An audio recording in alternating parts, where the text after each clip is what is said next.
so you can understand what I'm trying to teach here. I'm going to do it slow one time. The guy attacks, what you want to do is in Kamei-Chino, foundations, meaning strong foundation, and always don't commit yourself. Let him commit himself. All right?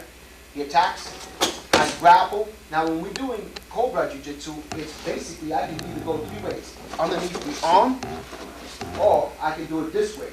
Primarily just elaborating up, or I can bring this way and twist their hands and let's drop them down to the floor.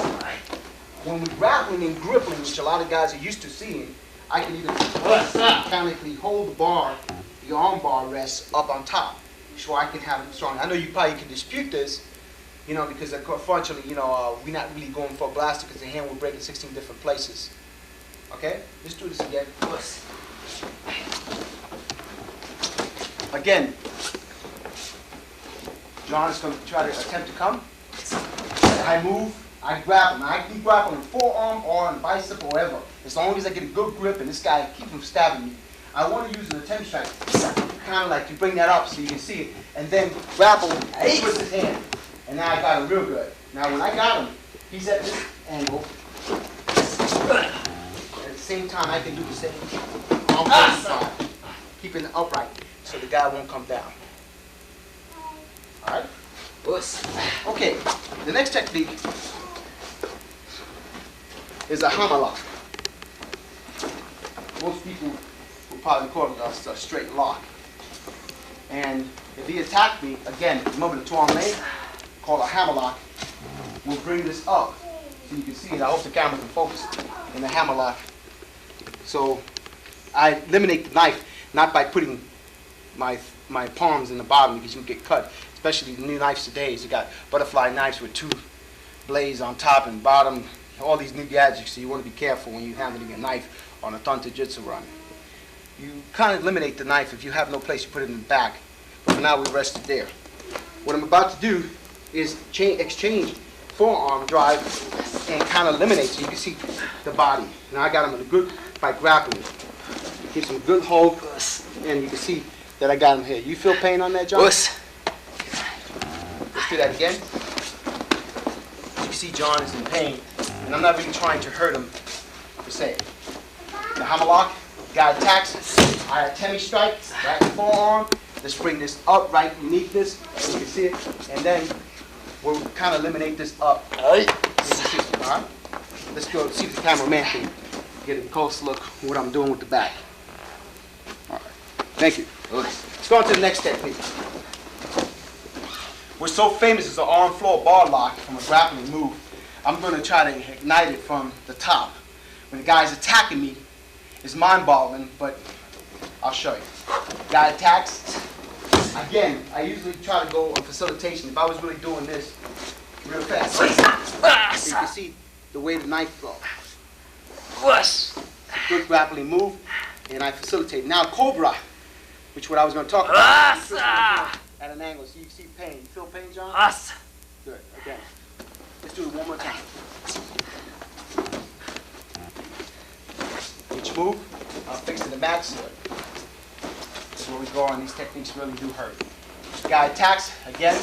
I clobber. I facilitate. I drop him down on the motion and Cobra. You see the way the hand is twisted at an angle, counterclockwise or perpendicular, if you want to call it. Then I got this.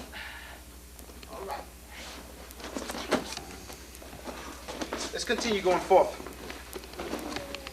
The next technique, if a guy attacks, you can overcome the wrist. It's called a wrist technique. Wrist circular motion twine technique with Cobra. The guy attacks, I manipulate.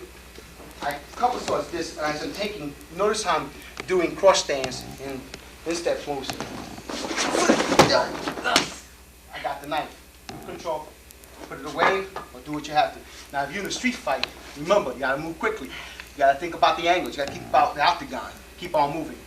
When I'm moving on this too, this lock is really unique because it's also a foot lock. It's also a counter foot lock. Yes. I'm gonna put it right here, and then I twist around. Another hammer lock, the Cobra move. And it's kind of, you can also pick up the neck on this part. Let's try to attempt to pick up the neck. So I want to never let go of the arm. That's why I try to remain in control when I'm doing the grappling moves. And let's pick up the neck. So you can feel that, okay? The next move, as you know, you've seen a lot of hoist Gracie Jujutsu and quite a few other great martial artists out there. And I don't want to downplay them. But there's always something new coming out there. You got to be like able to adapt to the technique or the environment or the situation. Where in 1995, where people use Mac 10s, Woozy, Desert Eagles, you name it, they have it. And nobody fights you fair these days. Everybody fights bat sticks, you name it. And if they're going to take you out because of the crime bill, the 3 times you strike out, they probably might take you out. So you want to react quickly. The guy attacks, you move, this a slap on the neck. And at the same time, when I'm doing this, I'm not just hitting him in the neck. As you can see that, the guy drops. Now, if the guy drops to the floor, what you want to do is drop forward on his neck. I'm trying to do this slow so you can see. Drop forward on his neck. Keep on kind of sort of restrained. You let me know if I'm hurting you, John. So restrain on that. Lock. Let's go on to the next move. Okay, this next technique is called a choke from a leg lock. There's a strangulation hold. Okay, we're going to attempt to do this. He attacks. The guy attacks. Now what I want to do is reverse the twine. Go back and drop the knife. Bring it around and drop it. When I stomp on his feet, I'm on his face. Right in his face, and then bring this up. And when you lock, see he's locked. I hope the camera can see that. So this is a hard move. I know John is hurting there. So you see it's still in the cobra.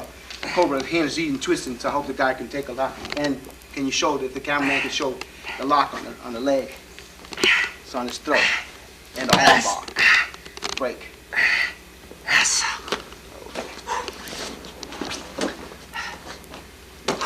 We're going on a chicken cobra arm lock, which is one of the hardest moves. Guy attacks.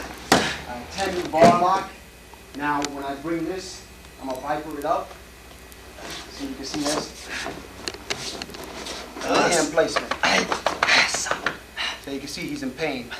Excruciating. Can you hit me from there, John? You can see. Okay. Now let's bring him down. We'll lock him down. And we're kind of going to do like a floor lock. And when we do this, I want to do it like so. I don't want to hurt John. I put down pressure.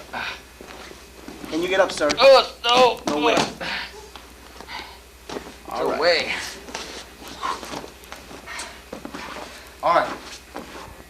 This next lock is called an Ippon Kora lock, which is real devastating. It'll break the arm in 16 different places, and it's really unique at its form because it's just meant to deter the person, break his arms, take his torso out, whatever you have to do, you do it. Then you slam the guy. When you're throwing the guy, you're slamming the guy right in his head, into his head. The guy attacks. See how I grab again? You're grappling, and you're not gonna stay here in profile. I'm doing this for y'all guys, okay? We move quickly on response, and then since I gotta use both of my hands because the guy has a knife. And always remember, when you're using a knife can stick on your toes. So you wanna be careful. Always remember to grab the knife when you're doing and kick it to the side. When you grab him, he's in excruciating pain. I'm gonna do this Ippon Sionage. The reason why I call it counter because you're not only lifting the body on a regimental instead of going in a horse stance. So keep it at you for you guys are used to see it. It's all done from here. So you can see when we move down the body, we're also placing pain compliance down the floor. So